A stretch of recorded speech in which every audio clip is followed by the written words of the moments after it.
Isso, tá até o 18. Vamos lá. Não retarda o Senhor a sua promessa, como alguns a julgam demorada. Pelo contrário, ele é longânimo para convosco, não querendo que nenhum pereça, senão que todos cheguem ao arrependimento. Virá, entretanto, como ladrão o dia do Senhor, no qual os céus passarão com estrepitoso estrondo, e os elementos se desfarão abrasados, também a terra e as obras que nela existem serão atingidas, visto que todas essas coisas hão de ser assim desfeitas. Deveis ser tais como os que vivem em santo procedimento e piedade, esperando e apressando a vinda do dia de Deus, por causa do qual os céus incendiados serão desfeitos e os elementos abrasados se derreterão. Nós, porém, segundo a sua promessa, esperamos novos céus e nova terra, nos quais habita a justiça. Aleluia. Por essa razão, pois, amados, esperando estas coisas, empenhai-vos por ser desachados por ele em paz, sem mácula e irrepreensíveis. E tende por salvação a longanimidade de nosso Senhor, como igualmente nosso amado irmão Paulo vos escreveu, segundo a sabedoria que lhe foi dada, falando sobre isso de manhã, né?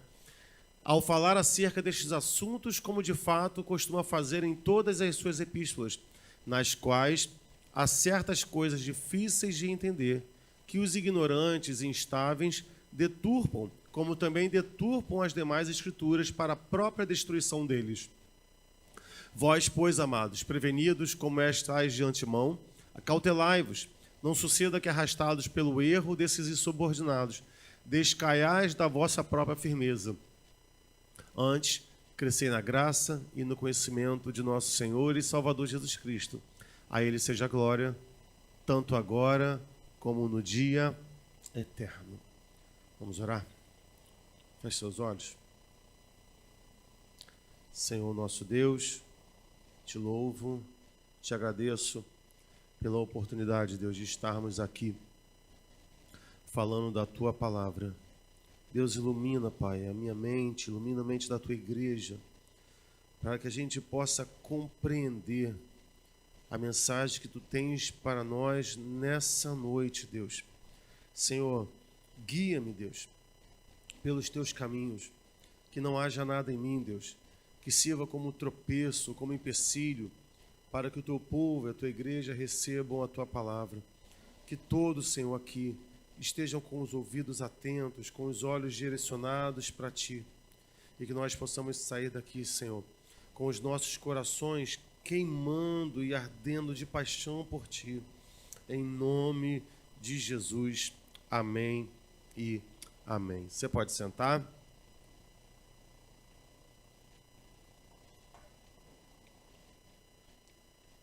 Amém. A gente vai estar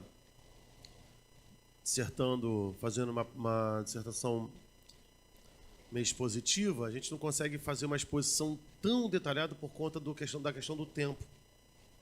Então a gente vai dar uma agrupada em alguns blocos de versículos. Nessa carta do apóstolo Pedro, essa é a segunda carta. O apóstolo Pedro está vindo numa sequência de aconselhamento para a igreja. E aqui nessa carta, ele tem alguns alertas para fazer à igreja.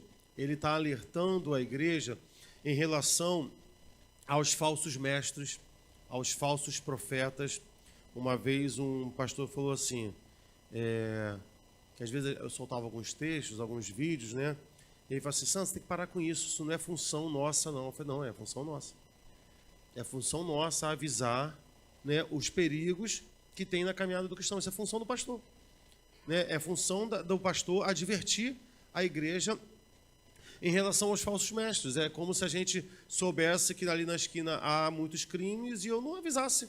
Eu posso ir ali, é tranquilo, eu não falasse nada, é uma omissão. Isso é função da liderança da igreja.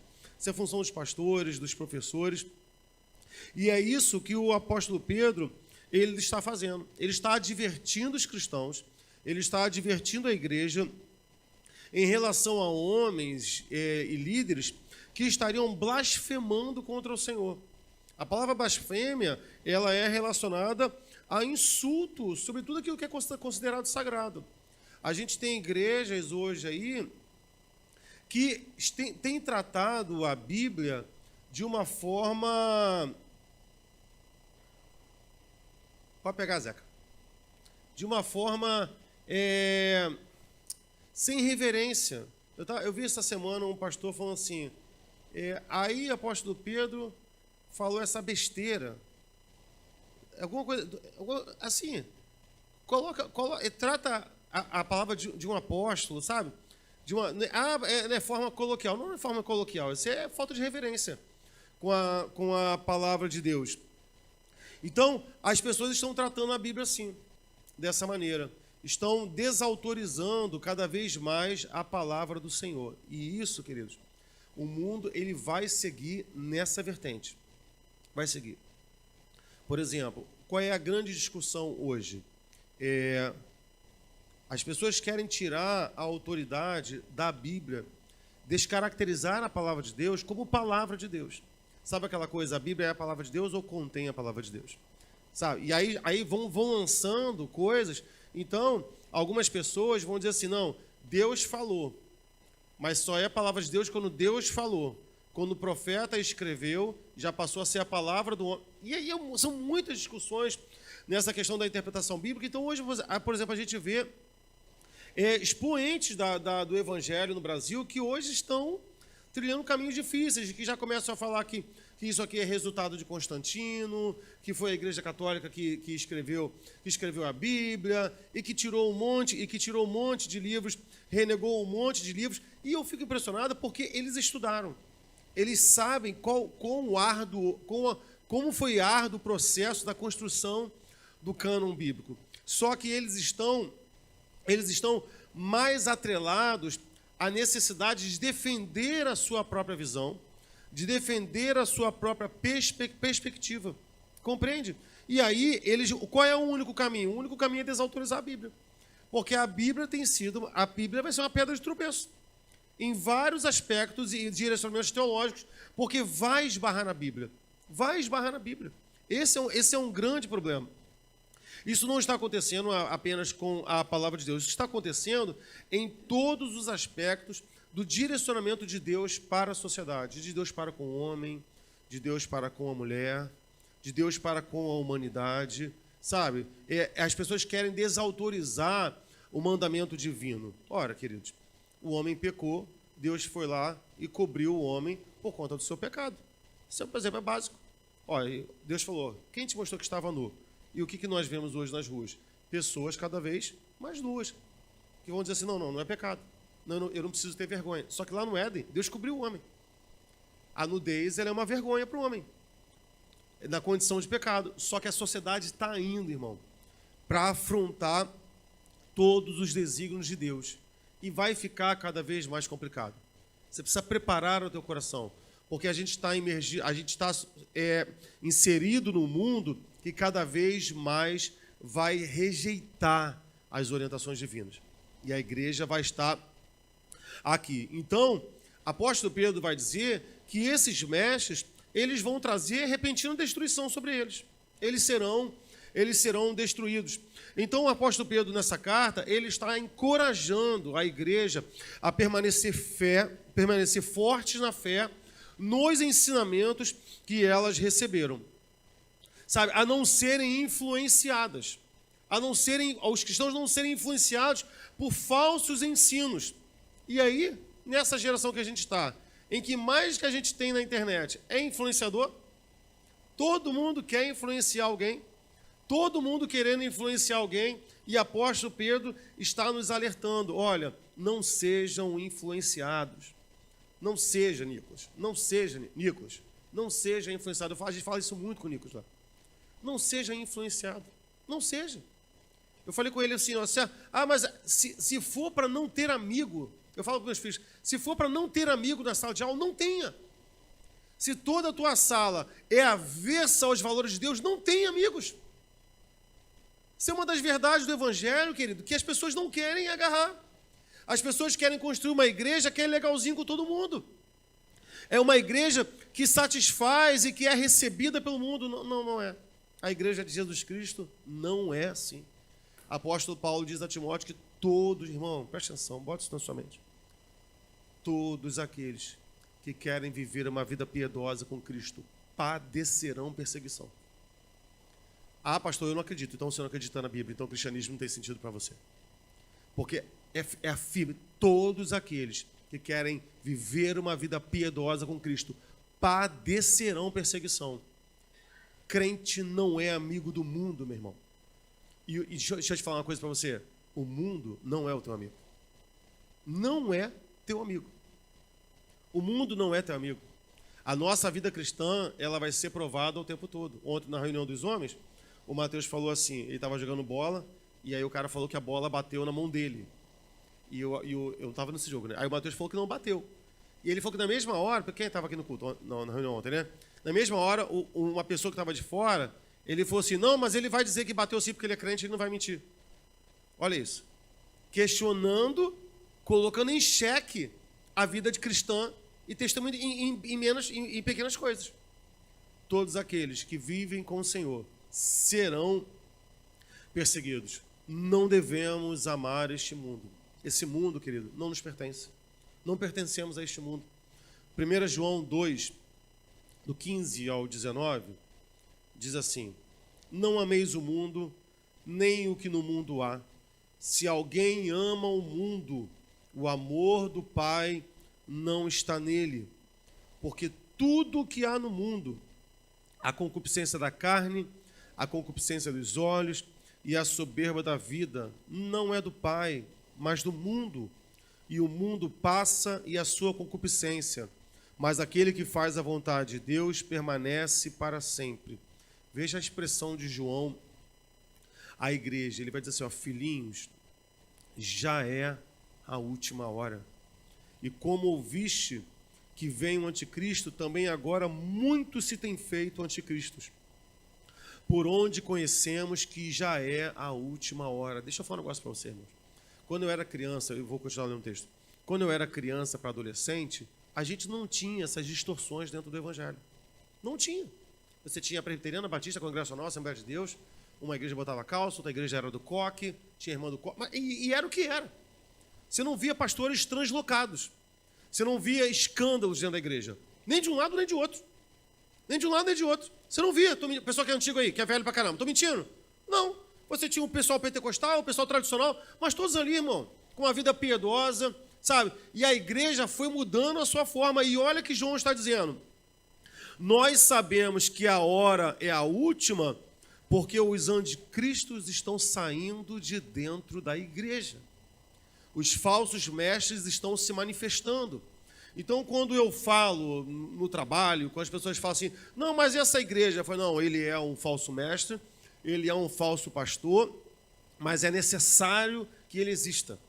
É necessário que eles existam, porque eles são os sinalizadores da volta de Cristo. Então, quando nós vemos essa arrumarada de pastores, assim, sabe, sensualizando, falando coisas que não têm conexão, eles são ponteiros, eles são partes do relógio de Deus, onde o ponteiro de Deus está passando. E é isso que João está falando. Muitos têm feito anticristo, por onde conhecemos que já a última hora. Aí, versículo 19, ele vai dizer, saíram de nós, mas não eram de nós. Porque se fossem de nós, ficariam conosco.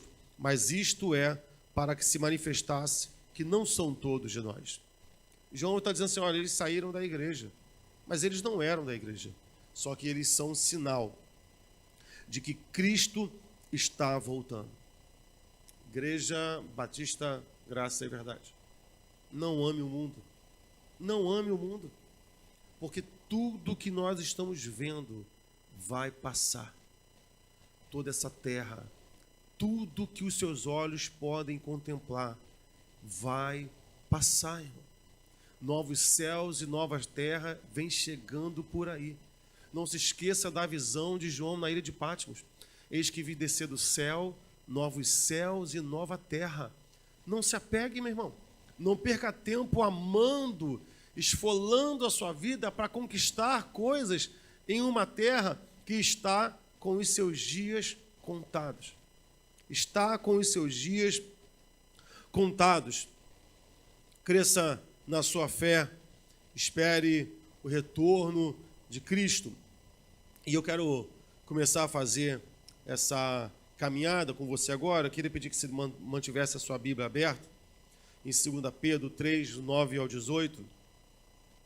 No versículo 9, o apóstolo Pedro, ele vai dizer assim: o Senhor não retarda a sua promessa, ainda que alguns tenham por tardia, mas é longânimo para conosco, não querendo que alguns se percam, senão que todos venham a se arrepender.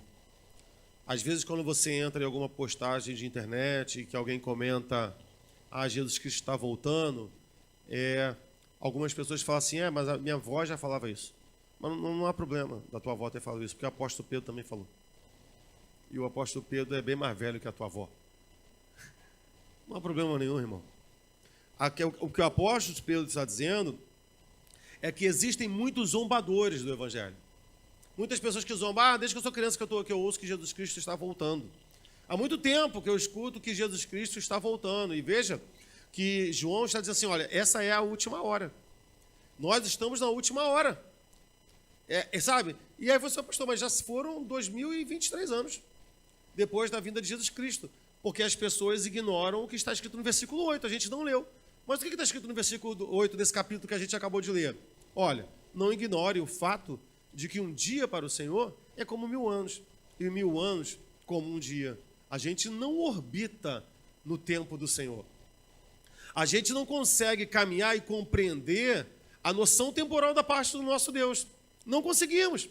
Às vezes tem umas tentativas meio translocadas do pessoal. Tem um pessoal que fica preocupado em defender Deus, né? Quer ser advogado de Deus.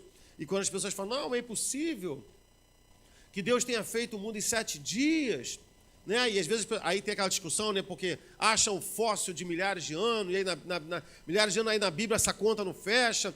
Aí tem uns crentes que querem tentar ajustar as duas verdades. Não, é porque quando a Bíblia está dizendo 7 dias, é porque são 7 eras, né? É como se fosse cada dia fosse 1000 anos. Aí lança a mão desse texto.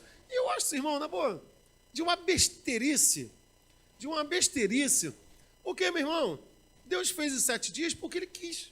Porque Ele poderia ter feito em 7 horas. Na verdade, Ele poderia ter feito em 7 segundos. Ele tem poder para isso, irmão. Como se algo limitasse aquilo que Deus pode fazer ou não pode. Poderia ter feito 7.000 anos? Poderia, mas isso não quer dizer nada. Para a nossa fé, isso não quer dizer nada. Em um segundo, dia ou 1000 anos, só Ele poderia ter feito.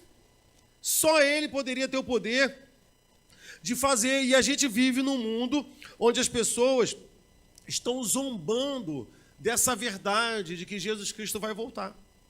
Alguns cristãos tratam a sua vida de um certo relaxamento. Estou ouvindo falar que Jesus Cristo vai voltar, não vai ser agora. Bem, Jesus Cristo voltou ontem para o esposo da irmã Marli.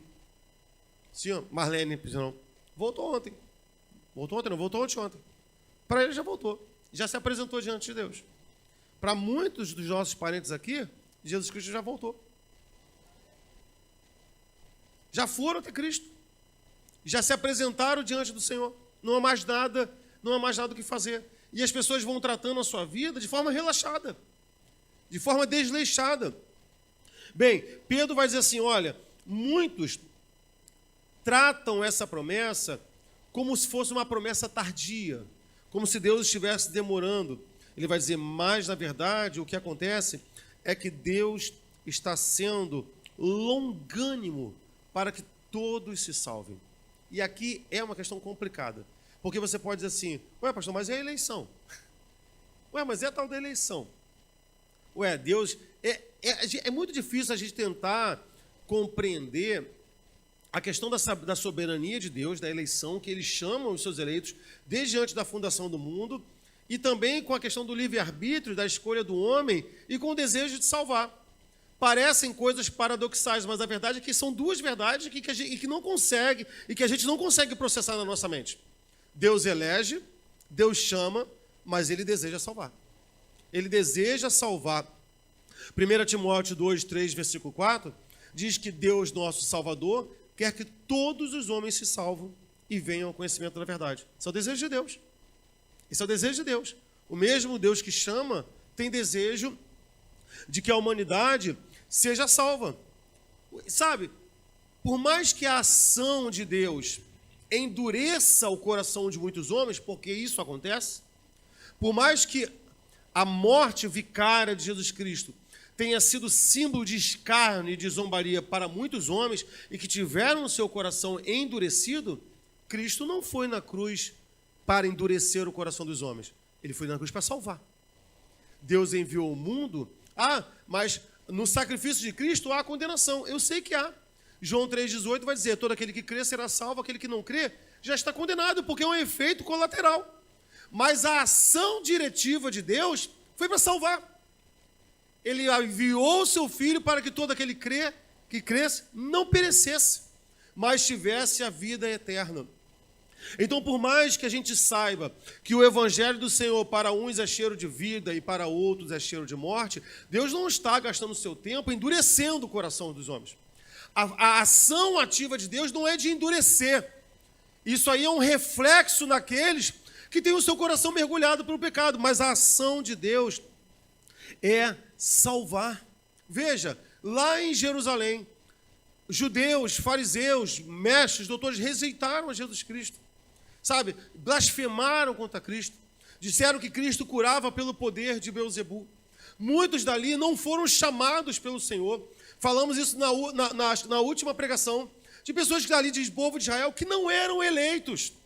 Mas o coração de Deus se compadece, se entristece, inclusive pela perdição daqueles a qual ele não elegeu. Jesus, quando chega a Jerusalém, o que ele faz? Ele chora por toda a Jerusalém. Pelos fariseus, pelos mestres que os perseguiram.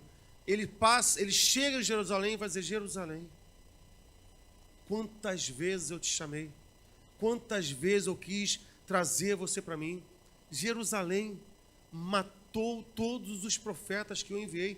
Jesus Cristo chora, irmão, por aquela cidade, porque Cristo veio para salvar. Ele diz assim, olha, eu não vim julgar o mundo porque esse mundo já estava julgado. Ele veio para salvar o mundo. A ação prioritária de Jesus Cristo é salvar.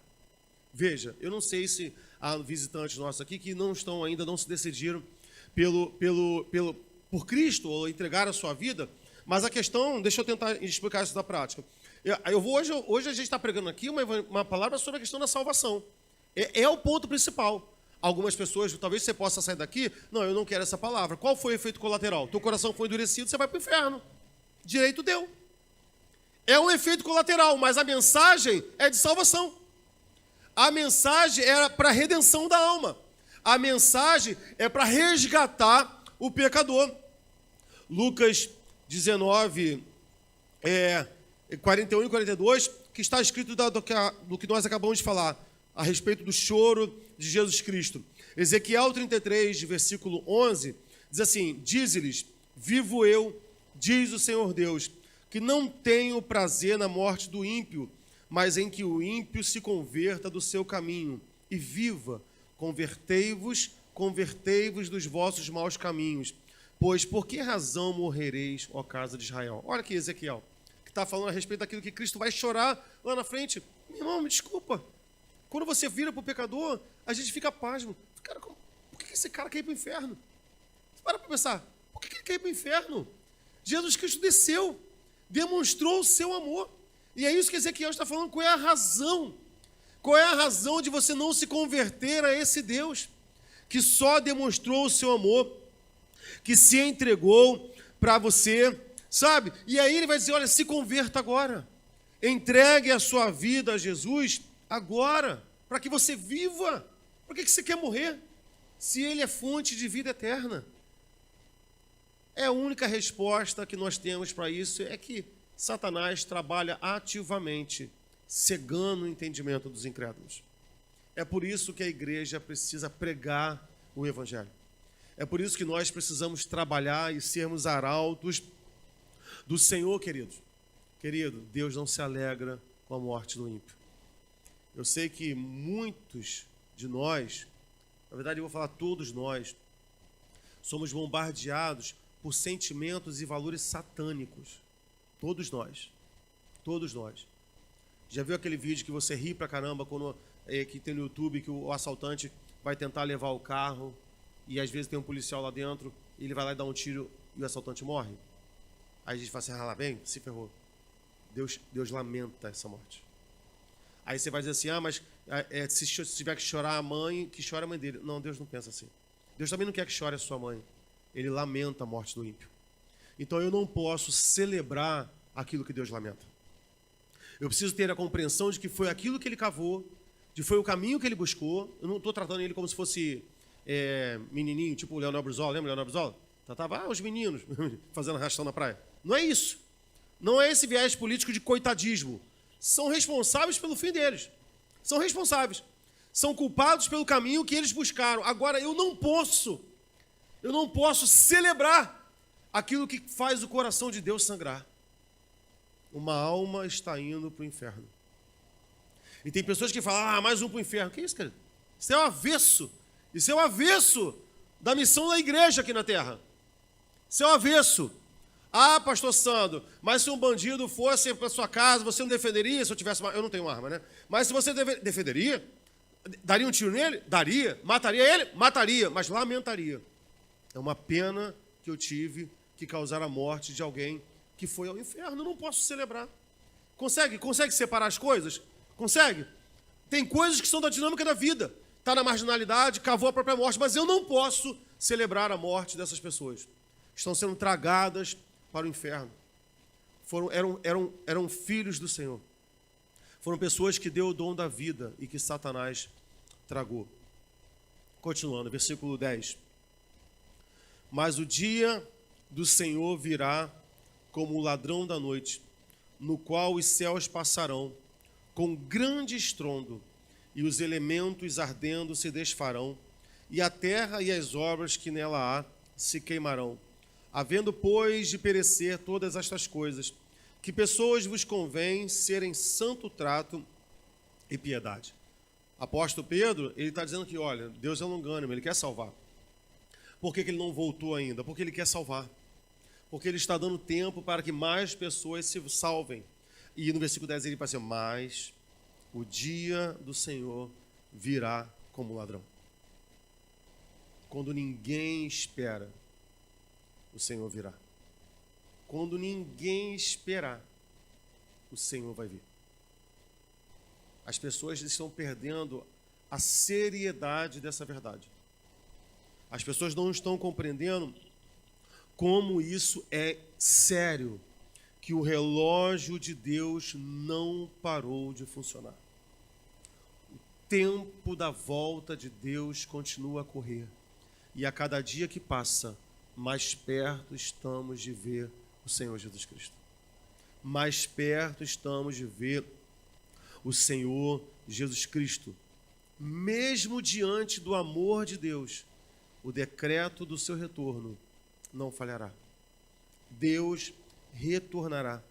Mateus 24, do 35 ao 36, diz assim, o céu e a terra passarão, mas as minhas palavras não hão de passar.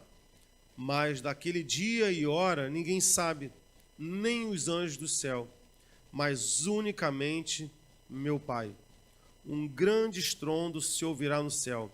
As pessoas acham nesse texto aqui, aí tem gente que fala assim, viu? Nem Jesus sabe. Não esqueça que eles são um, ok? Mas é só o Pai que sabe. Eu sei. Esquece que ele falou, quem vê a mim, vê ao Pai. Porque eu e o Pai somos um. Amém? Só. Viu? Que bom. Que às vezes as pessoas gostam de subcategorizar Jesus Cristo, principalmente nesse texto. Não, mas o Pai é o Pai, porque tem coisa que não, ele sabe, o Filho sabe, o Espírito Santo sabe, os três são um, os anjos não sabem, mas ele sabe. Quem vê a mim, vê o Pai. Eu e o Pai somos um só. E aí Jesus Cristo vai dizer, somente o Pai sabe. Somente o Pai sabe o dia do seu retorno. Veja, o texto está dizendo que quando Jesus Cristo voltar... Deixa eu te fazer uma pergunta aqui. Quem aqui já se assustou com um som de trovão? né? Do nada, assim, relâmpago, é ou não é? Calma, daqui a pouco você vai falar terremoto, né? É ou não é, irmão? E, queridos, a vinda do Senhor será assim. A Bíblia diz que será como um forte som de um trovão. Sabe? Às vezes a gente fica impressionado de ver esses raios descendo e rasgando, sabe? O céu até... Você, assim, eu fico às vezes tentando imaginar como será o dia da volta de Jesus Cristo, que a Bíblia diz que ele virá como um relâmpago do Oriente ao Ocidente. Será um relâmpago que rasgará todo o céu, todo o planeta verá, todo. Ah, pastor, mas eu vou olhar para o céu, todo mundo vai ver. Todos verão, desde o Oriente ao Ocidente. Você consegue imaginar o som desse relâmpago que rasga o céu da terra inteira? Jesus Cristo chegará dessa maneira. Eu acho que tem gente que vai morrer infartado. Bum, bum. Aí Jesus fala, ressuscita aí que eu vou te julgar. Querido irmão, essa será... Isso aí foi inserção minha, tá? Pode tirar, não está na Bíblia não. Né? Queridos, a volta de Jesus Cristo será um evento, assim, incomensurável. Não há como medir as proporções. Os escritores da Bíblia estão lançando mãos de eventos naturais de magnitude gigantescas. Falam de relâmpago, de trovão, de raios, porque são manifestações grandiosas dentro da natureza. Jesus Cristo vai voltar. Ele vai voltar para buscar a sua igreja. E o apóstolo Pedro vai dizer, vivam em piedade, vivam de maneira santa. A palavra piedade vem da palavra grega eusebeia, que significa testemunho. Todas as nossas ações. A gente precisa estar com uma vida preparada, porque Jesus Cristo vai voltar para buscar uma igreja imaculada. Uma igreja que não tem mancha. Uma igreja que não flerta com o pecado. Uma igreja que não entrega a sua vida à iniquidade. Uma igreja que tem as mãos limpas. Uma igreja que habita no santo monte do Senhor. Uma igreja que lavou as suas mãos na inocência. A igreja está perdendo o rumo dessas verdades.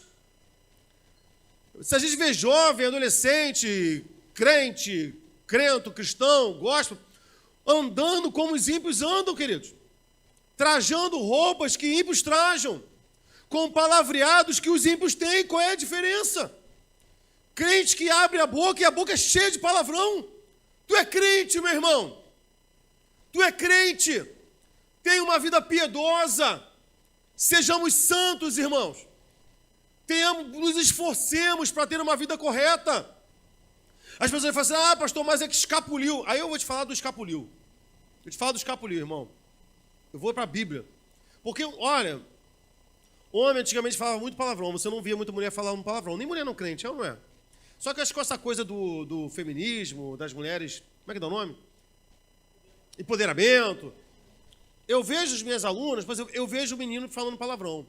Mas quando eu vejo uma menina falando palavrão, há uma diferença. Ela tem um aspecto, tipo assim, xinguei. Há um aspecto, tipo assim, como se ela se sentisse empoderada por ser ridícula, por ser chula, por ser vulgar. Mas ela acha que ela está conquistando. E assim, aí às vezes... meu Deus do céu, e os crentes quando xingam? Jeová da glória. Irmão, eu tenho aluno que eu não gosto, mas eu tenho uns que eu detesto, são os crentes. Meu irmão, quando eu vejo um aluno ruim, assim, eu não gosto desse cara. Não gosto, assim, de coisa de professor. Mas quando eu descubro que esse aluno ruim é crente, meu Deus do céu, irmão. Olha, meu sangue chega a ferver.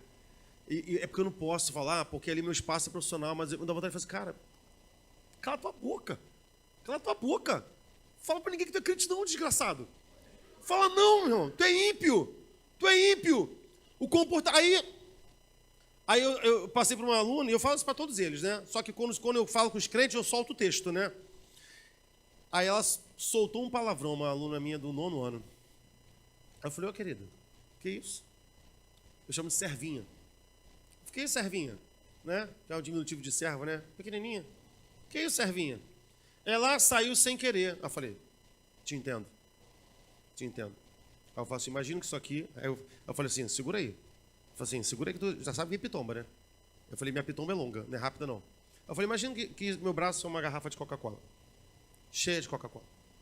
E aí, sem querer, eu esbarrei e a garrafa caiu. Dá para sair Fanta de dentro dessa garrafa? Ela não. Eu falei, por quê? Porque só tem Coca. Eu falei, pois é. Por querer ou sem querer, só sai o que está dentro. A boca fala do que o coração está cheio. Por querer ou sem querer, se saiu, é porque estava dentro de você. História é essa. História é essa. Eu sou crente, xinguei sem querer. Só sai o que está dentro, irmão. Sim ou não? Se saiu é porque está dentro. Ah, mas foi um lapso. Foi um lapso. Você escorregou naquela prática que você tem. Que isso? Eu não saio falando inglês sem querer. Ai, sem querer. God's power in the night. Não tem isso dentro de mim, irmão. Não tem isso dentro de mim. Que isso? O pessoal acha que o sem querer é o quê? Um espírito que toma conta da minha vida? Não, tá lá, ó. Tá dentro do coração dele, tá orbitando nos pensamentos dele. Tá ocupando os pensamentos dele, querido. Tá se alimentando de coisas do mundo. Tá se alimentando de coisas iníquas. Deus está nos chamando para viver uma vida piedosa. Já expliquei aqui que piedade tem nada a ver com caridade. Piedade é uma vida cristã, é uma vida devotada ao Senhor, querido. Se prepare para a volta de Jesus Cristo, porque nós já estamos na última hora. Entendeu, crianças e adolescentes? Se preparem para a volta de Jesus Cristo. Jesus Cristo vai voltar. E aqui, meu irmão, me desculpa, Gigi 1, Gigi 2, João, Nicolas, Vitor. Me desculpa, não vai ter, é minha mãe. Chama minha mãe? Chama minha mãe? Ah, Jesus, porque minha mãe vai estar diante do trono do Senhor. Gigis, se prepara para se colocar diante do trono do Senhor. Vai prestar conta da sua vida. Ah, minha mãe e meu pai. Deus vai falar assim, não, eles aí, daqui a pouco eu vou julgar. Vem você, diante de mim. É exatamente isso, irmão. É exatamente isso que a gente precisa entender. Versículo 12 e versículo 13. Continuando.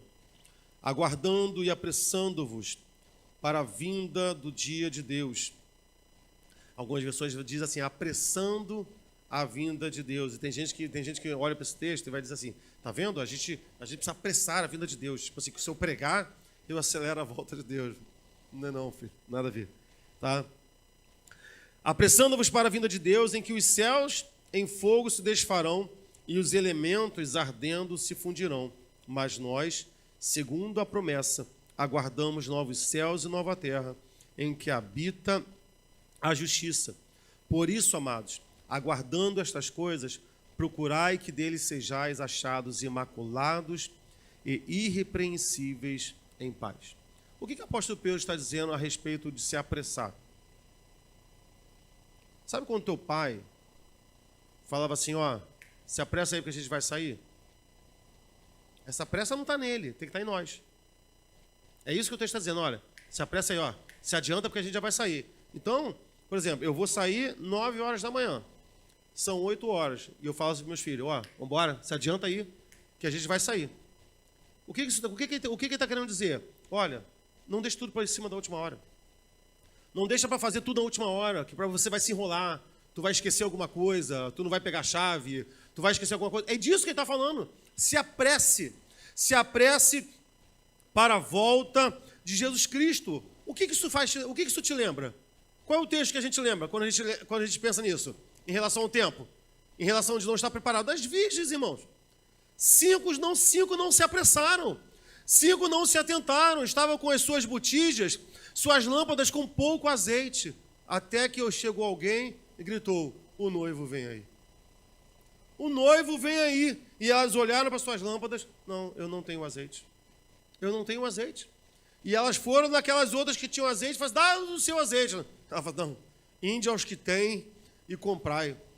Porque nós trataremos diretamente com o Senhor. Querido, se apresse para a volta do Senhor Jesus Cristo. Cutuca o teu irmão aí, mentira. Cutuca o teu irmão é coisa irritante, né? Cutuca o teu irmão aí. Sacode teu irmão aí. Tem uma vez que eu vi o pastor falar assim, dá um murro no teu irmão. Eu falei, que isso, cara? Nos apressemos, irmãos. Nos apressemos para a volta do Senhor Jesus Cristo. Não pare de aguardar. Não pare de esperar a volta de Jesus Cristo. Não pare de ansiar. Acorde todo dia desejando que Jesus Cristo volte hoje. Eu falo isso com os adolescentes, eu falo assim,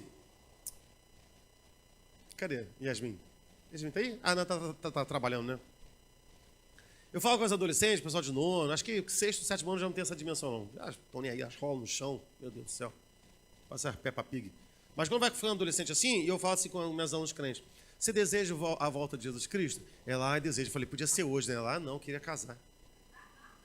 Isso aí é geral, irmão. Um monte delas falam isso. Um monte delas... Ah, não, queria casar. Eu falei, que isso, cara? Tá louca? Ah, mas eu quero casar. Eu falei, quer casar pra quê? Ela, mas eu queria casar. Tu não vai nem lembrar, meu filho. Se lá no céu, você acha que você vai ficar no céu? Puxa, estou aqui em ruas de ouro, diante do Senhor, trono do Senhor, mar de cristal. Você acha que você vai ter esse pensamento? Puxa, nem casei. Amém. Amém, irmão. Fica assim na pureza. Amém? Irmão, no céu, a Bíblia diz que nós seremos como anjos, nem não se dá em casamento. Queridos, acorde ansiando a volta do Senhor. Isso deve dirigir as nossas vidas. Quando eu acordar assim, Senhor, olha, eu não defino o teu relógio, eu não defino a tua agenda, eu não defino nada do que o Senhor vai fazer. Mas se o Senhor voltar hoje, a minha vida está preparada, o meu coração está entregue, eu estou te desejando, eu estou te esperando. Pode voltar, Jesus. Esse precisa ser o desejo da igreja. Eu vou tirar a questão de casamento. Por exemplo, eu queria ver meu filho se formar. Formar para quê, irmão? Formar para quê, irmão? Esse mundo, presta atenção, esse mundo só vai piorar. Esse mundo só vai piorar. Essa é a tendência das coisas.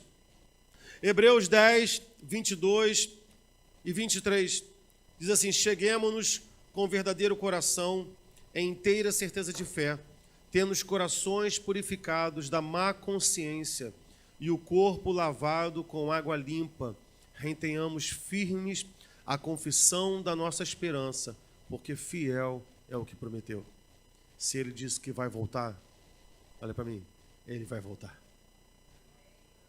Se ele disse que ele vai voltar, ele vai voltar. E a igreja de Jesus Cristo deve esperar a sua volta. Com o mesmo sentimento de alguém que está por se casar. Eu lembro que eu já falei isso aqui, eu lembro que quando eu casei, irmão, eu queria tanto, sabe, eu queria casar, irmão. Eu queria casar. Eu fiquei com esse desejo forte de querer casar, eu falei assim, vou casar. Eu só não tinha com quem. Mas eu já tinha definido, eu falei, vou casar. Vou casar. Porque, tipo assim, a meta, né? Eu falei assim, Deus me direciona. E assim, e na época eu já era presbítero, e eu falava assim para Deus, mas é neura minha, tá? Isso não tem nada a ver com espiritual. E eu falei assim, eu preciso casar, eu não quero chegar numa igreja pregar, eu quero apresentar minha namorada. Isso para mim era estranho, um pregador apresentar a namorada, eu acho estranho. Você não precisa concordar comigo não, mas é estranho, né? Dá aquele ar de garotinho, de criancinha, de jovenzinho, né? De alguém que vai falar para a igreja, né? Aqui, ó, está comigo a minha namorada. Sei lá. Não sei, na minha cabeça não funcionava muito bem, não. Mas tudo bem. Falei assim, eu vou casar. Aí eu vi a Ibis e falei, vai ser essa aí. Vai ser essa aí. Bem, casamos. Foi, irmão. Foi, né? Tá vendo? Aí, irmãos, casamos. Ali foi, acho que 2 anos e meio, desde que a gente se conheceu, né? Até a gente se casar. Irmão, eu lembro que no dia do meu casamento, eu estava tão eufórico. Irmão, eu fui a pé para a igreja. Eu fui a pé, porque alguém pegou meu carro para fazer não sei o quê. Eu falei, eu tenho que ir para a igreja. Eu fui a pé, de fraque, irmão. Andando assim, ó, estou indo me casar. Eu não morava muito longe da igreja. Ali daquela pracinha ali, né, que virava para São João, até a Betel. Dava o quê? Uns 10 minutos andando? Uns 8 minutos? Mas, irmão, eu fico imaginando as pessoas me olhando. Eu falei assim, esse cara de fraque na rua. Andando por quê? Aí quando eu cheguei lá, qual foi são coisas que tem na minha memória. Aí eu olhei pro meu pé, falei, cara, meu pé tá cinza, porque era poeira da estrada. Aí eu fui no banheiro, irmão, quando você está apaixonado por alguém, tu não tá nem aí, irmão. Porque as pessoas pensam de você, se tu tá andando de fraque, se tu tá nem aí porque tu tá amando, irmão. Tu quer casar. Quando Jesus Cristo voltar, serão as bodas do Cordeiro. Serão as bodas do Cordeiro. Tu já viu alguém que vai se casar? A Renata casou a filha agora. Tua filha ficava assim, eu tô com medo, não queria que Jesus voltasse agora. Eu não queria casar agora, não. Queria me formar. Eu queria isso. Mas tu não quer casar. Mas tu não ama de verdade. Não é? Não, eu não queria casar agora. É porque, irmão, quem ama, irmão, quer casar. Quem é apaixonado quer estar junto, meu irmão. E esse precisa ser o sentimento da igreja. Não compreendo. Visitante, está rindo de mim? Não sei porquê. Brincadeira. Não compreendo. Uma igreja que fala, Maranata. A gente tem um montão de música. Maranata. Amo essa música. Cristo. Glória a Deus. E Jesus que pode voltar hoje? Não, eu queria me formar. Eu queria. Formar ainda vai, mas o tal do eu queria me casar, que é ótimo, né? Depois de casar, eu vou dar vontade de perguntar de novo. Ele, não, eu quero que volte. Jesus pode voltar mesmo, podia ter voltado antes do meu casamento. Dependendo do casamento, irmão, se for atribulado, irmão, anseie pela volta de Jesus Cristo. Versículo 15 e 16, até uma primeira parte do 18. E tende por salvação a longanimidade do nosso Senhor, como também o nosso amado irmão Paulo escreveu, e aqui eu preciso que vocês tenham atenção nesse texto aqui, segundo a sabedoria que lhe foi dada, falando disto, como em todas as suas epístolas, entre as quais há pontos difíceis de entender. Veja, você percebeu que ele dividiu aqui os conteúdos? Pedro está falando que o apóstolo Paulo falou disto. O que é disto? Sobre salvação. Que é disso que Pedro está falando. E ele vai dizer que nessa carta existem outros pontos difíceis de se entender. Lembra quando eu falei que a Bíblia tem coisas complexas, mas tudo relacionado à salvação está entregue para nós? Com Paulo é a mesma coisa. Pedro está dizendo, ele falou sobre isto. Nas cartas existem outras coisas difíceis de se entender, mas sobre a salvação, Paulo não dificultou para ninguém. Pedro não está dificultando para ninguém. Jesus não está dificultando para ninguém, porque Deus quer nos salvar. Deus quer salvar a nossa casa, Deus quer te salvar, Deus quer salvar o pecador. Ele vai dizer, difíceis de entender que os indoutos e inconstantes torcem e igualmente as outras escrituras para a sua própria perdição. E aí, aqui eu preciso que você fique alerta ao que eu vou te falar. Às vezes as pessoas falam assim, e tem gente que me acha taxativo, e que eu faço, não, aquele pastor é um herege, está pregando fora da Bíblia e tal. Aí as pessoas falam assim, mas aí a igreja não tem nada a ver, né, Sandro?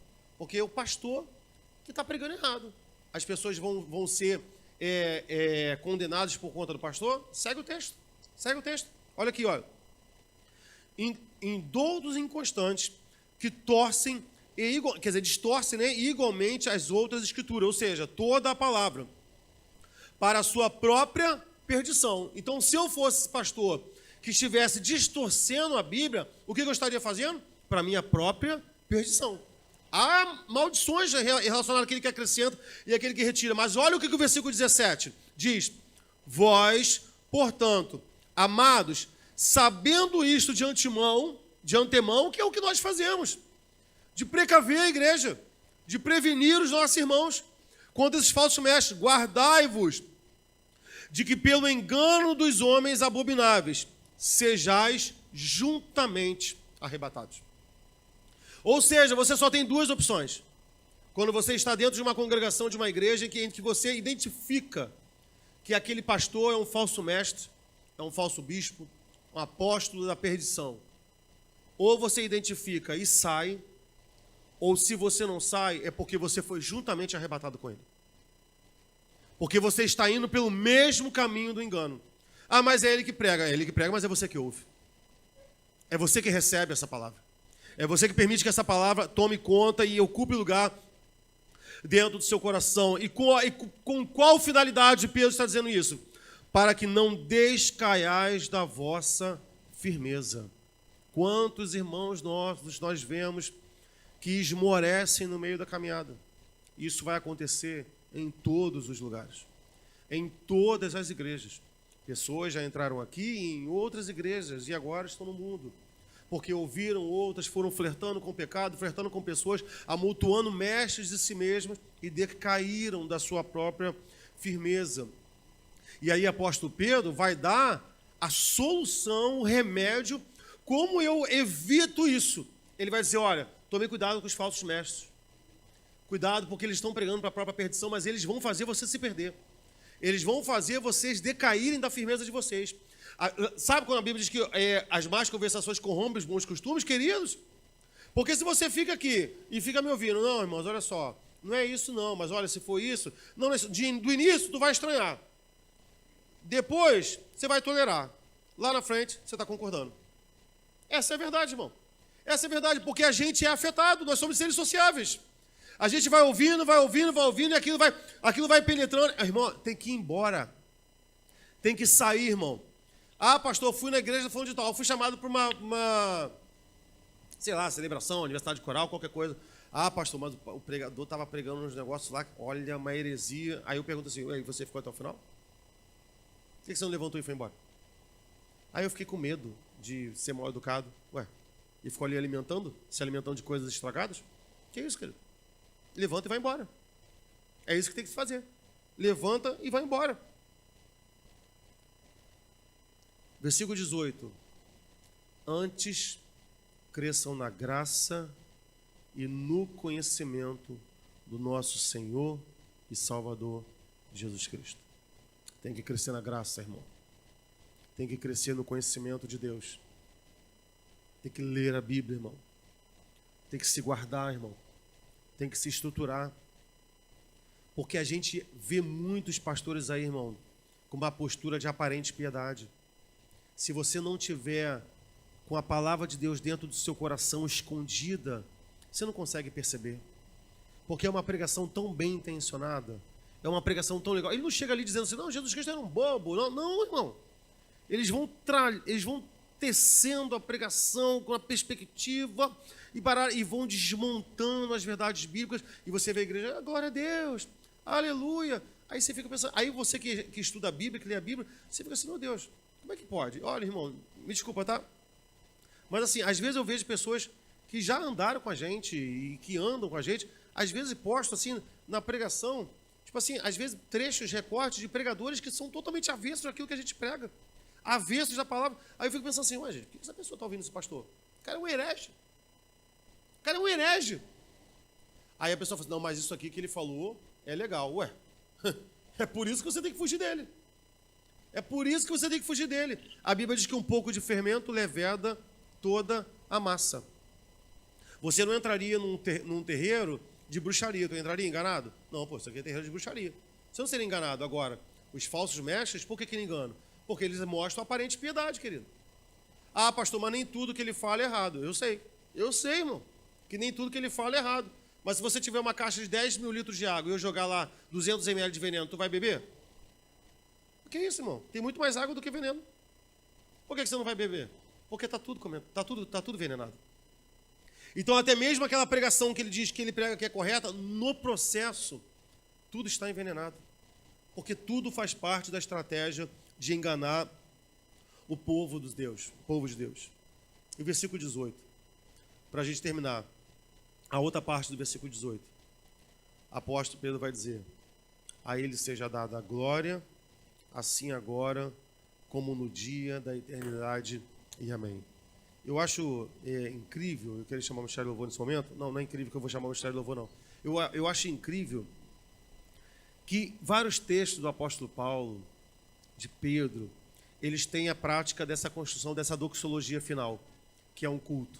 Ele fala sobre verdades, ele exorta, e no final ele vai dizer, a ele seja dada a glória, assim agora, como no dia da eternidade.